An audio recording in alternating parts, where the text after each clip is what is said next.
Sir, അഭിമാനകരമായ 5 വർഷങ്ങൾ. Sir, എല്ലാ പ്രതിബന്ധങ്ങൾക്കിടയിലും വികസനക്ഷേമ കാര്യങ്ങളിലും നാടിൻ്റെ ഭാവി സംബന്ധിച്ച പ്രവർത്തനങ്ങളിൽ ഒരു വിട്ടുവീഴ്ചയ്ക്കും സർക്കാർ തയ്യാറായിട്ടില്ല.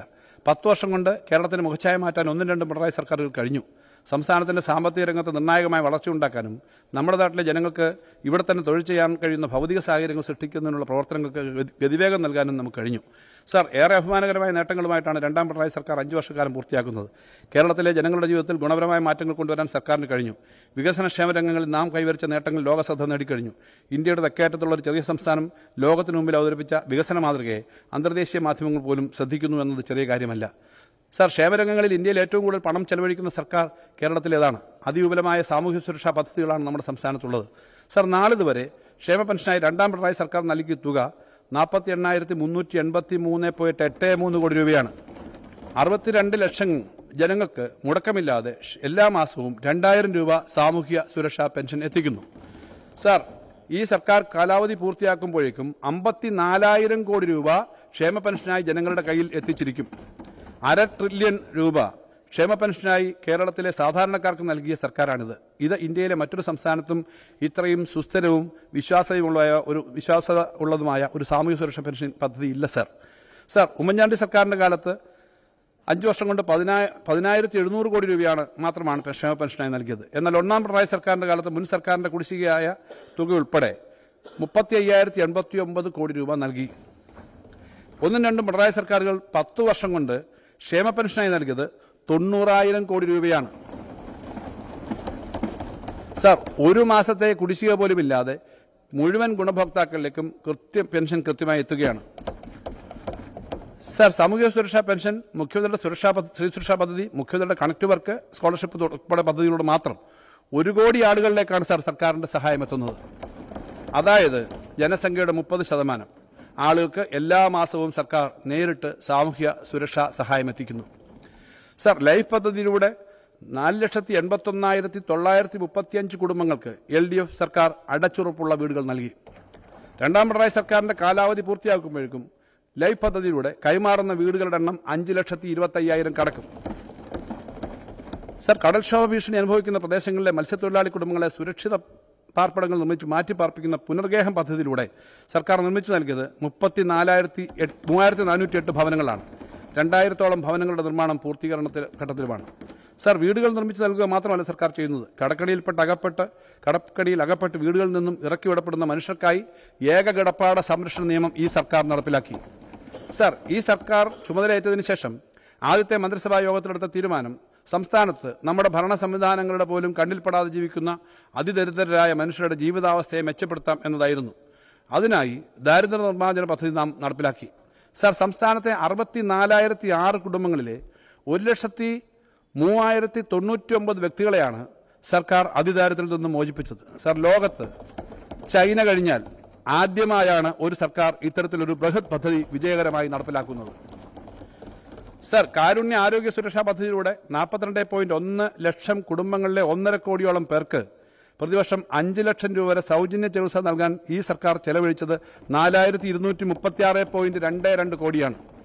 സർ, കാരുണ്യ ആരോഗ്യ സുരക്ഷാ പദ്ധതിയുടെ മാനദണ്ഡങ്ങൾ പുറത്തുള്ള 77,608 കുടുംബങ്ങൾക്ക് 3 ലക്ഷം രൂപ വരെ ചികിത്സാ സഹായം നൽകുന്ന കാരുണ്യ ബെനവലന്റ് പദ്ധതിക്കായി സർക്കാർ ചെലവഴിച്ചത് 606.5 കോടി രൂപയാണ്.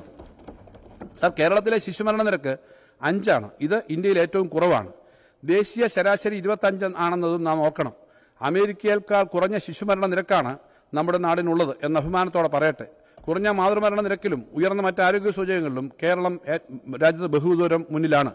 സർക്കാർ മേഖലയിൽ ആദ്യമായി റോബോട്ടിക് സർജറിയും പീഡിയാട്രിക് റോബോട്ടിക് സർജറിയും ആദ്യമായി നടത്തിയതും കേരളത്തിലാണ്. സർ, സർക്കാർ ആശുപത്രികളിൽ കരൾ മാറ്റിവെക്കൽ ശസ്ത്രക്രിയ യാഥാർത്ഥ്യമാക്കുന്നത് കേരളത്തിലാണ്. ഇത് നമുക്ക് എല്ലാവർക്കും ഒരുപോലെ അഭിമാനിക്കാവുന്ന കാര്യമാണ്.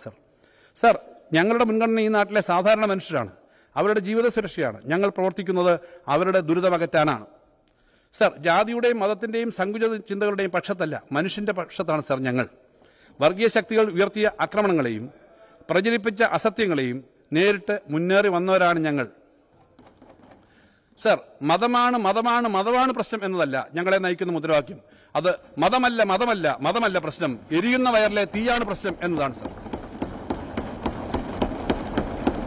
സർ, 1 കോടി മനുഷ്യരിലേക്ക് എത്തുന്ന സാമൂഹ്യ സുരക്ഷാ ധനസഹായങ്ങളും 5 ലക്ഷം മനുഷ്യർക്ക് കിടപ്പാടവും 1 കോടിയിലധികം പേർക്ക് സൗജന്യ ചികിത്സയും അതിദാരിദ്ര്യത്തിൽ നിന്ന് മോചനവും കടക്കണിയിൽ വീണവർക്ക് കിടപ്പാടം സംരക്ഷിച്ചു കൊടുക്കലും സർക്കാർ പള്ളിക്കൂടങ്ങളും സർക്കാർ ആശുപത്രികളും മികച്ചതാക്കലുമാണ് ഞങ്ങൾ ഏറ്റെടുത്തത്.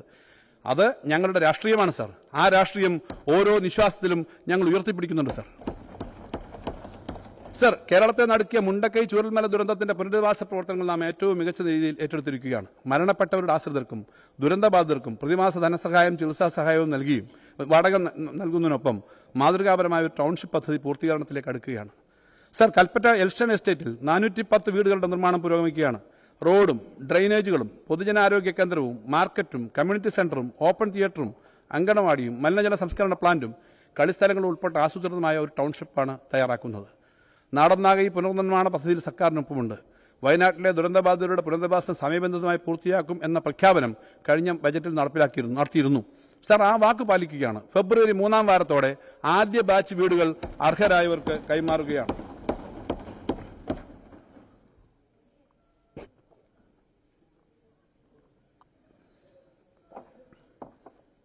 സർ, ക്ഷേമവും പുനരധിവാസവും മാത്രമല്ല നാടിന്റെ മുഖച്ഛായ മാറ്റുന്ന വികസന പദ്ധതികളും യഥാർത്ഥമാക്കിയാണ് 2ാം പിണറായി സർക്കാർ കാലാവധി പൂർത്തിയാക്കുന്നത്.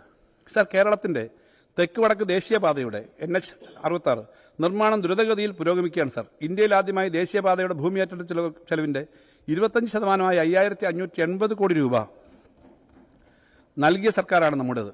UDFന്റെ കാലത്ത് അസാധ്യമെന്ന് വിലയിരുത്തി ഉപേക്ഷിക്കപ്പെട്ട ഈ പദ്ധതിയുടെ ഓഫീസ് പൂട്ടി ദേശീയപാത അധികൃതർ മടങ്ങിപ്പോയിരുന്നു. പിണറായി വിജയൻ സർക്കാരിന്റെ ഇച്ഛാശക്തിയുടെ വികസന കാഴ്ചപ്പാടിന്റെയും ഭരണമികവിന്റെയും അഭിമാന പ്രതീകമാണ് ഈ ദേശീയപാത.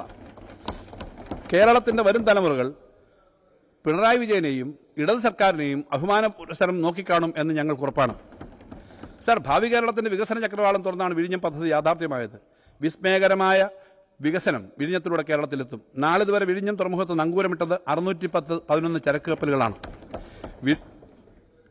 വിഴിഞ്ഞത്ത് നടന്ന ചരക്ക് നീക്കമാകട്ടെ 13.14 ലക്ഷം എണ്ണം TEU കണ്ടെയ്നറുകളുടേതും. സർ, വിഴിഞ്ഞം പദ്ധതിയുടെ 2ാം ഘട്ട പ്രവർത്തനങ്ങളുടെ ഉദ്ഘാടനം 2026 ജനുവരി 24 മുഖ്യമന്ത്രി നിർവഹിച്ചു. 2024 പൂർത്തിയാക്കാൻ വിഭാവനം ചെയ്തിരുന്ന പ്രവർത്തനങ്ങളാണ് 17 വർഷം മുമ്പ് തന്നെ പൂർത്തീകരിക്കാൻ സർക്കാർ തീരുമാനിച്ചിട്ടുള്ളത്. സർ, KSRTC ജീവനക്കാരെയും പെൻഷൻകാരെയും ചേർത്തുപിടിച്ച സർക്കാരാണിത്. പൊതുമേഖലയെ ഇറച്ചി വിലയ്ക്ക് വിട്ടുകളയണം എന്ന വലതുപക്ഷ സമീപനമല്ല ഞങ്ങളുടേത്. സർ, കേരളത്തിലെ KSRTC ജീവനക്കാർ ഇപ്പോൾ ശമ്പളം വാങ്ങുന്നത് എല്ലാ മാസവും 1-ാം തീയതിയാണ്. പ്രതിമാസം 125 കോടിയോളം രൂപയാണ് ശമ്പളവും പെൻഷൻ നൽകുന്നതിനായി സർക്കാർ KSRTCക്ക് കൃത്യമായി നൽകി വരുന്നത്. 2ാം പിണറായി സർക്കാരിന്റെ കാലത്ത് നാളിതുവരെ KSRTCക്ക് നൽകിയത് 8525.43 കോടി രൂപയാണ്. 1ാം പിണറായി സർക്കാർ 5002 കോടി രൂപയും ഉമ്മൻചാണ്ടി സർക്കാർ 1466.79 കോടി രൂപയുമാണ് KSRTCക്ക് നൽകിയത്. സർ, കഴിഞ്ഞ 5 വർഷക്കാലം കേരളത്തിൽ വ്യവസായ വളർച്ചയോട് കൂടി കാലമായിരുന്നു. സംസ്ഥാനത്ത് പുതുതായി ആരംഭിച്ചത് 3.92 ലക്ഷം സംരംഭങ്ങളാണ്. കേരളത്തിലേക്ക് വന്ന നിക്ഷേപമാകട്ടെ 22,000 കോടി രൂപയുടേതും ഇതിലൂടെ സൃഷ്ടിക്കപ്പെട്ട തൊഴിലവസരങ്ങൾ 7.5 ലക്ഷവുമാണ്. സർ, രാജ്യത്തെ വ്യവസായ സൗഹൃദ റാങ്കിംഗായ ഈസ് ഓഫ് ഡൂയിങ് ബിസിനസിൽ കേരളം 1-ാം സ്ഥാനത്താണ്. സർ, കൂടുതൽ വാർത്തകൾക്ക് News 18 Keralam YouTube channel subscribe ചെയ്യുക.